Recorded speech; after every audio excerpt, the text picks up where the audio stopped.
In this session, we will discuss about Fugitive Economic Offenders Act 2018. Why in news? A Belgium court's ruling in extradition proceedings of Mehul Choksi, a prime accused in the Punjab National Bank scam, is an important development in India's efforts to bring him back to face trial. Mr. Choksi, who had fled India in 2018, has been the target of authorities to get him extradited. Economic offenders account for more than a third, 35% of all those extradited to India from all over the world over 2 decades. Extradition requests made by India. Extradition requests are initiated for cases under investigation, under trial, or for convicted criminals. India has signed extradition treaties with 48 countries, territories, and has extradition arrangement with 12 countries. In the last 5 years, India has made 133 extradition requests.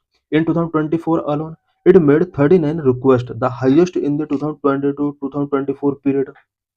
An analysis of persons extradited or deported by foreign government to India since 2002 show that 35% of them were sent back for economic offences such as financial fraud, cheating, and forgery. Fugitive Economic Offenders Act 2018.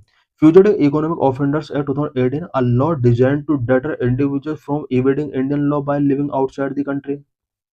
Key features of the Act. Number one, definition of a fugitive economic offender. Someone against whom an arrest warrant has been issued for specified offences involving rupees 100 crore or more, and who has left India or refused to return to avoid prosecution. Purpose, to deter economic offenders from evading the law and to allow for the confiscation of assets.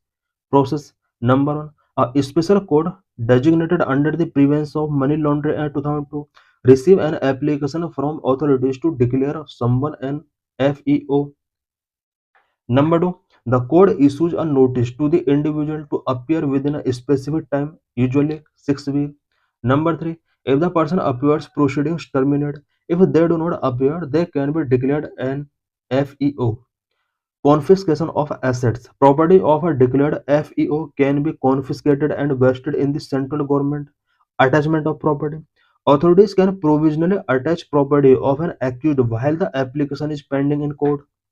Bar on civil claims. A declared FEO can be barred from filing or defending any civil claim in any court or tribunal. Appeal. Appeals against a special court order can be filed in a high court within 30 days. Thanks for watching this video.